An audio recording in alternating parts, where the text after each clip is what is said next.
Assalamualaikum warahmatullahi wabarakatuh. Halo semua, perkenalkan nama saya Oktari Handayani dengan NIM A1C119-020. Saya dari program studi pendidikan kimia tahun 2019. Saya dari kelompok 3 R005. Baiklah, di sini saya akan menjelaskan tentang prinsip kerja dari destilasi yang mana untuk memenuhi tugas praktikum kimia organik 1. Tanpa kita sadari, fenomena destilasi sering terjadi di sekitar kita. Salah satu di antaranya diperlihatkan pada proses merebus air. Saat air mulai mendidih, penguapan mulai berlangsung. Menurut kalian, apa yang akan terjadi pada uap jika uap tersebut dikontakkan dengan benda yang lebih dingin? Ketika uap dikontakkan dengan benda yang lebih dingin, ternyata uap spontan berubah fase menjadi cair. Peristiwa berubah fase menjadi cair dinamakan dengan kondensasi. Fenomena penguapan dan kondensasi kemudian dimanfaatkan oleh manusia dalam metode pemisahan campuran homogen dengan metode destilasi.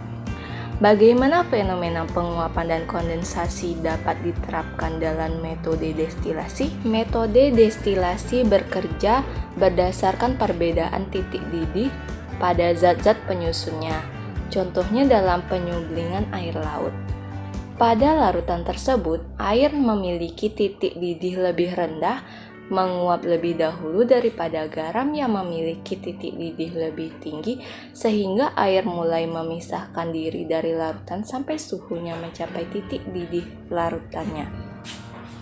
Uap air tersebut lalu dikondensasi atau didinginkan dengan mentransfer panasnya ke udara, sehingga uap kembali ke fase cairnya dalam bentuk air murni. Cair yang didapatkan dengan metode destilasi dinamakan dengan destilat. Panas ditransfer ke udara. Secara umum, peralatan destilasi terdiri dari bunsen, boiler, kondensor, dan wadah penampung destilat. Kondensor dilengkapi dengan lubang masuk air pendingin pada bagian bawah dan lubang air keluar air pendingin pada bagian atas. Keduanya berfungsi untuk menghasilkan sirkulasi air pendingin dalam kondensor sehingga suhu dalam kondensor tetap terjaga pada suhu lebih rendah daripada uap air. Pada boiler dipasang termometer untuk mengetahui temperatur setiap saat. Saat mulai dipanaskan, suhu campuran mulai meningkat.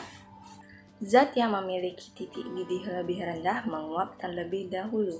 Uap lalu dialirkan menuju kondensor.